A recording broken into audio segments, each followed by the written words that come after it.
This is one of those movies where we hear this all the time. These movies where they want to explain superpowers or telekinesis by saying, "Oh, the human brain only uses, the average person only uses about 10% of their brain," and once you go beyond that, well, you can start to make shit float, and you can levitate, and you can fly, you can make people blow up, and all kind of stuff. That premise right there, while it's stale, there have been some people who were able to come out and do something with it. Yes, limitless. Yeah, exactly, limitless. And then there's some movies where they kind of hint at that, but they don't really say it, but you know what's going on, but they still make it good. Something like Chronicle. Yeah. But no, Luc Besson. Sometimes they shit the bed. It's almost like they know it's bullshit. So the movie wants to sit down and explain to you. It's like, okay, you've heard this all before, but you know what? You haven't heard it in this kind of detail. It's almost like an aggressive sales presentation. They have Morgan Freeman, the greatest narrator ever. You have to actually sit in a class with him for about 20 minutes of this movie. Mm-hmm. I'm not talking about, anything flashy. I'm not talking about him showing you cool slides all the time and anything. No, a college lecture. It's Morgan Freeman sitting down. We use 10% of our brains, but if you use 20% or 30%, you'll be able to do some cool shit. It's like, hey, man. I love how even like one character says like, so has this been scientifically proven? Well, no, but we speculate. And at that point, everybody should just got up and left and gone their real class. Even Morgan Freeman, like he was put on the spot. It's like, man, science actually proved this. Well, just take off running. Professor, has this been scientifically proven? Well, shoot that motherfucker right there. What'd I say? No, it's they not only does the movie spend a whole lot of time trying to over-explain the premise, but because it is such a basic action movie that it's barely 90 minutes long. I know. It is 87 minutes long, and because of that, the movie is nothing but car chases and shootouts. That's pretty much all it is. They know this, so what do? Oh man, we don't have a whole hour and a half. Let's get all the stock footage we can fucking find. Oh my God. And pad the movie out with it. Every time we talk about the Chinese mob about to grab Scarlett Johansson, let's show a leopard hunting an antelope or whatever the fuck he was going after. A gazelle. In the first 15 minutes of the movie, they have this great balance of suspense and humor all at the same time. True. When the mob actually grabs Scarlett Johansson in this scene right here, you're kind of scared at first. Because she sells it. But that fear, she sells that. She is sweating her ass off. I think I even heard her farting a little bit every now and then. Yeah, she's not the Black Widow in this at all. It's almost like Luc Besson actually threw her in the middle of China and had the mob kidnap her. Right. And she didn't even fucking know. She didn't know that they were actually filming a movie. Right. And she sells it, but at the same time, they managed to believably alleviate that fear with a little bit of humor, as you'll see in this clip right here. What is this? It's the code to open the case. Code? Yeah, how do you know? Yeah. What's really in here? Nothing dangerous. I love when Asian people get mad because they start getting mad like a motorcycle. They start out, they got to rev up their anger. Completely bored and then just go to just yelling at the top of their lungs. It's like a motorcycle that has to get started. They're like, yeah, goddamn. It's like, man, I can't understand what you're saying, right?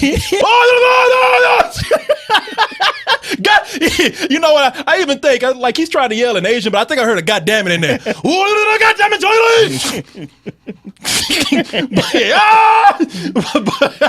somebody kicked him in his nuts right there. Right.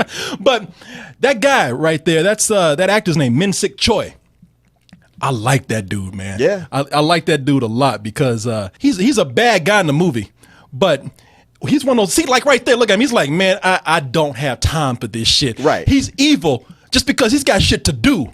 You know what I mean? It's like he's like, look, I'm so busy that if I have to ask you twice, I'm just gonna shoot you. I'm just gonna put a bullet in your ass. It would spare me time to shoot you rather than to ask you and have you go, huh? Oh yeah. Again. And if he likes you, he won't shoot you, but he always has that henchman to sit up there and slap the shit out of you if you ask something twice. Yeah. Like he'll sit up there and be like, who's on it? You know huh? What the fuck, man? Once she starts gaining her powers, Scarlett Johansson, she's not a sympathetic character anymore because she spends the rest of the movie with a blank expression on her face. That's it. Now, I thought, and again, here we go with Corey makes his own movie. Now, I thought that this might have been slightly better had she been growing into her powers. And as she's doing that, she's becoming more scared. She's growing into them, but she really doesn't know what's happening with her. She doesn't know if she's going to die. And when she spends all the movie looking like this, like, I don't know what the fuck I'm doing. It's kind of like, okay, well, what am I supposed to feel for you? So I thought there's a lot of potential here, but they dropped the ball in many ways, man. I certainly agree that the first 10 or 15 minutes of it started out really well. And it had lots of promise, suspense, all that stuff. Everything you said had me like, oh, shit. The movie that this is closest to is Transcendence. That Johnny Depp movie from the earlier this year. Oh, yeah. And even had Morgan Freeman in it. It's almost the same role. The guy who knows everything. And this movie, I would say it's a disappointment, but that would be an insult to other disappointments. When I talk about shit in the bed, this movie went from like, hey, this could be all right, to like, wow, this is one of the worst things I've seen this year. It's an artsy action movie, but it never blends together. It's artsy, but it's action, and the artsy stuff is actually silly. And guess what? The action stuff ends up being dull after a while and kind of silly too. And the ending of this, whereas I was just like, wow, I'm gonna give this a low rental. The end made me go like, you know what? Fuck you. Really? Yeah. So not just bullshit, but fuck you is what you gonna All right, get? you know what? Because of how good the first 15 minutes was, I'll give it bullshit. The audience that comes out loving everything, they were all like, what? I see what these movies are doing, and y'all need to stop. Y'all need to stop doing this. You get some bullshit ass plot and some bullshit ass premise, and then you bring Morgan Freeman to come in and try to make it sound like ain't nobody falling for that shit. Yeah, right. All right, we done heard Morgan Freeman. All that shit about Morgan Freeman can read a phone book and we listen, no, we will not. No. Morgan, you know what? A phone book isn't written as stupidly as this. Hell, Morgan Freeman ain't even he ain't even buying his own shit no more. He's not. Look at he's even like look at he's like right now looking like I don't even. You see all those zeros back there? That's how much he's getting paid. That's what he's focusing on. Yeah. Just think about the number. Yeah. So you can get through this trek. He's like, yeah, time to get another house. For this bullshit right here. God damn, even he even ain't buying this shit right now. He's like, come on, y'all, quit calling me for this shit. And here's my biggest thing about the movie. You got these Chinese mobsters killing all these people, and you got Lucy here, who has the ultimate power, who is so strong, and the only thing you got going for in this movie for you after a while is that, oh shit, that's all right. Y'all keep killing people. I can't wait till Lucy get your ass. And the bad guys never get their comeuppance, man. Yeah, they really don't. And when you know what? And when they do, a lot of times it's not even about Lucy. I know. Yeah, you know what? Fuck it. This is bullshit, man. I was like, come on. Why are you holding back? Well, your telekinetic powers are strong, man, because I was going to go for a rental. No. But you finally got in my head, Martin. Yeah, this shit right here. Come on. When he got to the last frame, you can't tell me you weren't going, you got to be kidding me. Yeah, I like that one person that you always got one person at the movie theater who goes to these screenings and they don't get to see a movie that much and they just happy to be there. They're gonna clap after everything. I know.